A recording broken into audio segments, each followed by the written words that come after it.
নমস্কার, আমি সোমা। আমার আরও একটি নতুন ব্লগে তোমাদের সকলকে অনেক স্বাগত জানাই। কেমন আছো তোমরা সকলে? আশা করছি খুব ভালো আছো। আজ রবিবার আর এখন বাজে সকাল 7টা। এখন থেকেই তোমাদের সাথে নিয়ে আরও একটি নতুন ব্লগ শুরু করলাম। আশা করছি আজকের ব্লগটা তোমাদের ভালো লাগবে। শেষ পর্যন্ত আমার এই ব্লগে আমার সাথে থাকার অনুরোধ রইল। আজকে প্রায় অনেক দিন পর সকালবেলায় এই যে রুটি বানাচ্ছি। রুটিও ঠিক না, একটু করে তেল দিয়ে আমি রুটিটা ভাজছি। পরোটাও বলা যায় এটাকে। এই যাই বা হোক, তো এটার সঙ্গে খাওয়ার জন্য ছোলার ডালও বানিয়ে নিচ্ছি।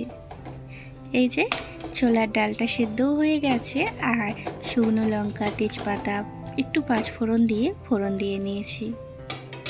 সেই তোমাদেরকে একদিন বলছিলাম যে বেলনাটা ভেঙে গিয়েছিল, তো কালকে একটা নতুন বেলনা কিনে এনে দিয়েছে তোমাদের দাদাভাই। তো তাই আজকে রুটি করে ফেললাম। প্রায় অনেকগুলো দিনই ঘরে রুটি বানাইনি, আর খুব রুটি খেতে ইচ্ছে করছিল। তো কালকে বেলনা আনার সঙ্গে সঙ্গেই যে আজকেই করে ফেললাম। তো রুটি, ডাল সব হয়ে গেছে, কিন্তু খাবার লোকগুলোই সব রেডি হয়নি। এই কিছুক্ষণ আগে ঘুম থেকে উঠলো, তো উঠালাম ঘুম থেকে, দিয়ে সব ব্রাশ ট্রাশ করছে। আর এই টাইমটুকু আমি আর বসে নষ্ট না করে এসে রান্না বান্না জোগাড় করে নিচ্ছি। জোগাড় বলতে মানে কেটে কুটে নিচ্ছি, জোগাড় আছে। কালকে বৈকালে এই পালং শাকগুলো তোমাদের দাদাভাই নিয়ে এসে দিয়েছে, এত টাটকা, তো আজকেই করে নেব। একদিন দুদিন রেখে দিলে কেমন জানি হয়ে যায়। তো তাই এরকম সুন্দর থাকতে থাকতেই রান্নাটা করে নেব আজকে। পালং শাক দিয়ে ডাল দিয়ে তরকারি করব।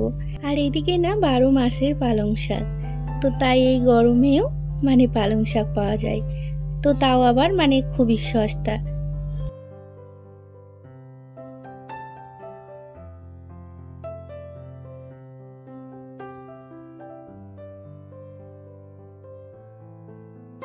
আর এই তো পালং শাকটা কাটতে কাটতেই সবাই ব্রাশ ট্রাশ করে মানে রেডি হয়ে বসে আছে।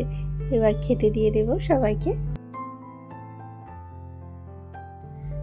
আজ খেয়ে দিয়েই আমার সোনারা স্নান করে নিয়েছে।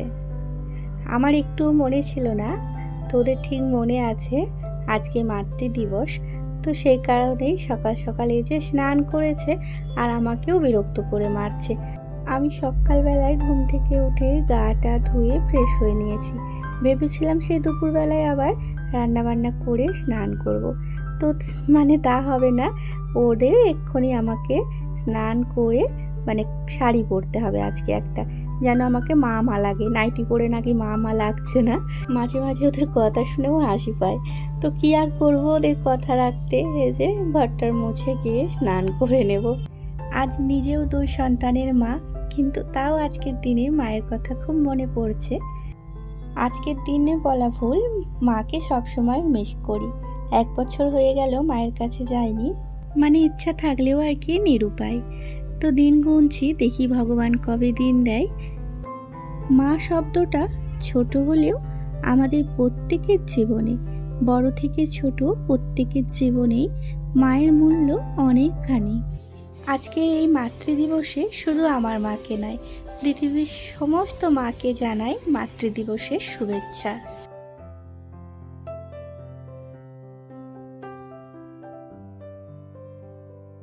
আর এই তো সোনাদের কথা মতো কাজগুলো সেরে স্নান করে একটা কাপড় পরে নিয়েছি। তো ওদেরকে কাপড় পরে আমি জিজ্ঞাসা করলাম, এবার লাগছি মামা? তো দুজনাই বলছে যে হ্যাঁ, এবার লাগছো মামা। তো রান্না চাপাবো, তো তার আগে যে স্নান সেরে মানে শুদ্ধ কাপড়ে পুজোটা সেরে ফেললাম। এই নয়নতারা গাছটায় এত ফুল হচ্ছে, এই ফুল দিয়েই মানে পুজোটা দিয়ে দেওয়া হয়। তাও একটা দুটো ফুল কিনে আনা হয়, আর এই গরমে না ফুল মানে অনেক দাম বেড়ে গেছে। 10-20 টাকার ফুলই কটা করে দেয়, তো তাই এই গাছের ফুল তুলেও পুজো দিই। আর এই যে ছোট বালতিটায় আরেকটা নয়নতারা মানে চারা বসিয়েছি, ওটা দেখছি 2-3টে করে ফুল ফুটছে। বালতিটা তো ছোট, গাছটা মনে হয় খুব বড় হবে না। আর এই টবটায় মানি প্ল্যান্ট লাগানো হয়েছে। তো কবে মানে হবে হো না হবে না হো, মরে যাক, তো মরছেও না আর হচ্ছেও না, এই ভাব হয়েই থেমে আছে। পুজো টুজো দিয়ে ভাতটা চাপালাম, ভাতটা হয়ে গেছে। তো ভাতের ফ্যানটা ঝরিয়ে নিচ্ছি।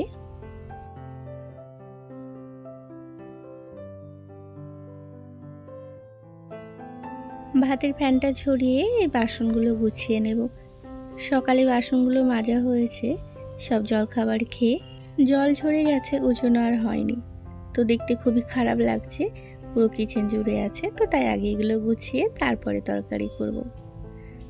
আর আজকে তো মানে সবজি কেটেই রেখেছি। ওই যে পালং শাক কাটলাম, পালং শাক দিয়ে ছোলার ডাল আর মসুর ডাল দুটো দিয়েই করব, মানে দু রকম ডাল দিয়ে করব। আর এই যে ভাতের ফ্যানটা ঝরে যেতে চিমটিটা খুলে নিলাম। গরম ভাত বেশিক্ষণ ঢাকা দেওয়া থাকলেই গরমে আবার খারাপ হয়ে যাচ্ছে, তো তাই একটু খুলে রাখবো। আর বাসনগুলো গুছালাম, তো এখানটায় অনেক জল পড়ে গেল, একটু মুছে পরিষ্কার করে নিলাম।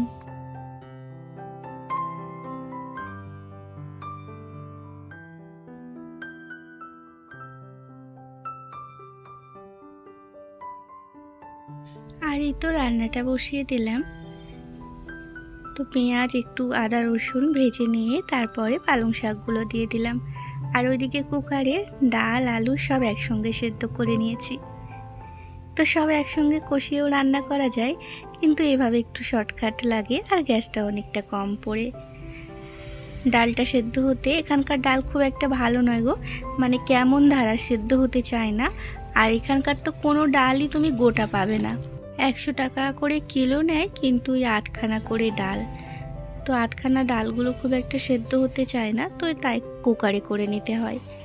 আর এই তো খুব তাড়াতাড়ি সোজাভাবে আমি পালং শাক তরকারিটা করে নিলাম। আর আমার সোনারা ফোন করে ওর পাপাকে ডাকলো, দিয়ে ওই যে ওর পাপা ডিমটা ভাজছে, বলছে আমার মা আজকে রান্না করতে পারবে না, কারণ আজকে মাদার্স ডে। তো আমার রান্নাটা শেষ পর্যায়ে হয়েই গিয়েছিল, শুধু ডিমটা ভাজতে বাকি ছিল। তো ওর পাপা গিয়ে ডিমের অমলেটটা করছে, আর আমি এই যে এদের দুজনকে সামলাচ্ছি। দেখছো একজন মারামারি হয়ে গেল ফোন নিয়ে। তো জানো তো ছুটকিটা একটু বেশি শয়তান, একটু হিংসুকুটি আছে, মানে ও একা দেখবে, ওর দাদাকে মোটেও দেবে না, আবার উপরন্তু আবার দাদাকে মারবেও। তো একটুখানি আমি ওর কাছ থেকে ফোনটা কেড়ে আমার ছেলেকে দিলাম বলেই ও এত কাঁদছে। ওর দাদাও চাইলে মারতে পারে, কিন্তু ছোট বলে ও মারতে চায় না খুব একটা, কিন্তু সেটা আবার ছোটটা বোঝে না। আর এই তো দেখো ওদের মারামারি থামিয়ে একটু চুলটাকে বেঁধে খেতে নিয়ে এলাম। আজকে ওই পালং শাক দিয়ে ডাল দিয়েই তরকারি করেছি আর ডিমের অমলেট।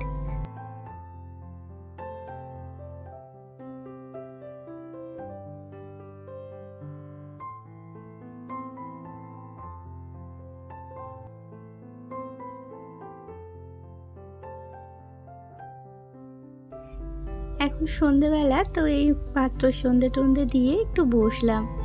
এখনো সন্ধেবেলায় চাটা খাওয়া হয়নি। তো আমার সোনারা ওর পাপার সাথে যে আমার জন্য গিফট কিনতে গিয়েছিল।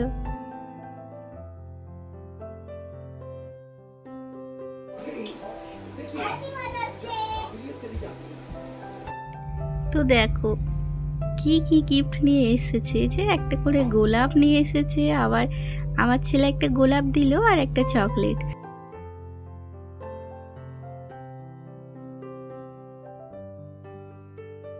আর আমার এই পাকা বুড়িটা একটা গোলাপ আর একটা যে লিপস্টিক দিয়েছে, যে আমিও একটু এই যে লিপস্টিকটা পরে দেখে নিলাম। তো বন্ধুরা আজকের মতন ব্লগটা আমি এখানেই শেষ করলাম। আবারও দেখা হবে তোমাদের সাথে একটা নতুন ব্লগে। তো তোমরা ভালো থেকো আর সুস্থ থেকো, আর আমার ব্লগটি ভালো লাগলে আমার পাশে থাকার অনুরোধ রইল।